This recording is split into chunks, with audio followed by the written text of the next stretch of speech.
Hey, how's everybody doing tonight? It's Matt again with another few reviews for you. Tonight I'll be doing a movie and I'll be doing a beer comparison tonight. So, with no further ado, let's get with the reviews. Now, the review I'm going to do tonight is a older movie. Probably out of all the movies I've done so far, this is the oldest movie that I've done. And you can find this on the Criterion Collection. The Criterion Collection is a bunch of DVDs that they're really expensive. Well, at least most of them are expensive. Anywhere from between you can find them for $10 and $35. Probably maybe even $40 are probably the most expensive ones you'll find. Now tonight I'll be doing this movie. It's called Equinox. Equinox, whatever you want to call it. I'm doing a little bit of a how the screen looks like old style right now, just to kind of do a little bit of an old. This movie isn't that old, it doesn't really warrant like black and white and kind of the sepia tone where it's like in black and white and slow motion and stuff. I might do it again for another older movie that I have in the process of reviewing. Now, Equinox, it's a throwback movie from It was made in 1970. And the guy who was in charge of the principal visual effects is also the guy who did the effects for Jurassic Park and Star Wars. And he was basically an understudy of Ray Harryhausen. And if you know who Ray Harryhausen is, he's the one who did the effects for Clash of the Titans.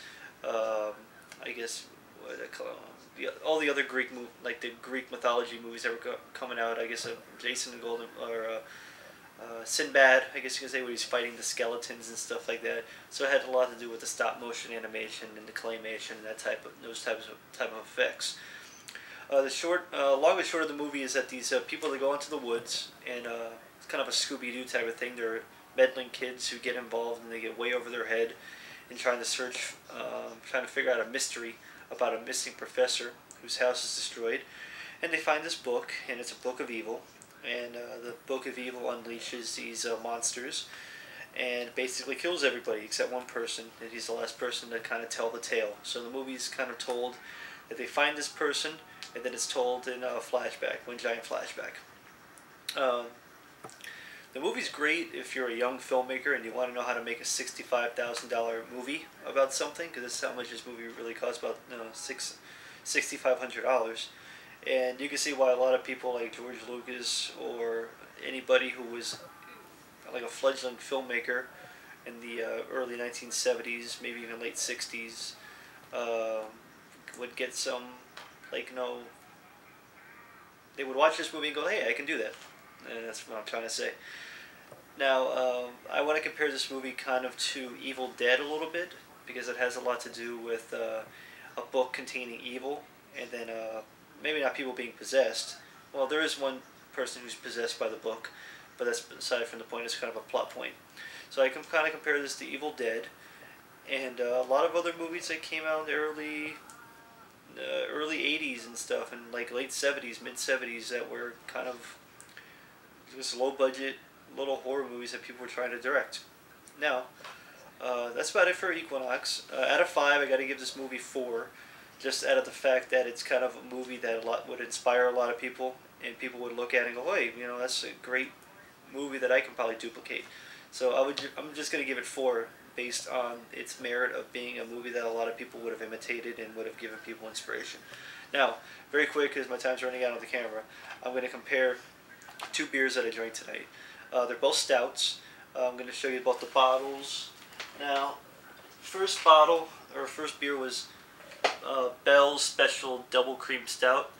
Now, as a lot of people know, Stout, probably the most famous Stout is probably Guinness. Now, this personally I didn't like too much. It had a very bitter taste to it. It was almost a little bit too stouty, I guess you can say. The smell wasn't that pleasant. In drinking it, it had a really bitter taste when you initially taste it, and then when you're kind of ingesting it, it just didn't get much better. So Bell's Special Cream Stout, I don't know so much about. Now this is another stout. This is Coffee Oatmeal Imperial Stout, and it's a frog on the front here. This is from, let's see, Terrapin Beer Company in Athens, Georgia. Now this was a lot better. This had a nice scent to it, and of course, it's coffee and oatmeal, so it's going to have a sweeter scent. When you first taste it, it has a sweet taste to it, and it has a taste of Guinness. Imagine Guinness if you're thinking of a little bit of a sweet taste to Guinness. I liked it a lot. The only thing I can say about, I'll go back to this double stout really quick. I was eating a brownie with this, and the brownie made it taste a lot better than it by itself. So if you're gonna have this, maybe have a fudge brownie or something like that. But overall, I gotta give the heads up to Coffee Oatmeal Imperial Stout. Look for it any, I don't know, any liquor store, but look for it in your local liquor store. See if they have it. It's pretty good, and I highly suggest it. This was only about I think about $2, $3 or something like that for a bottle, which isn't that bad. You know, you probably go into a liquor store and you would probably spend about $8, $10 for a bottle like this. And also the alcohol volume is a lot higher. This is 8.1%.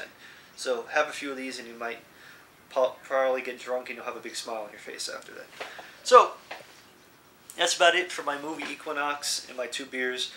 I'll be back with another review coming soon. Probably post another one on Thursday. So until then, my friends, I will be seeing you later. Have a good night.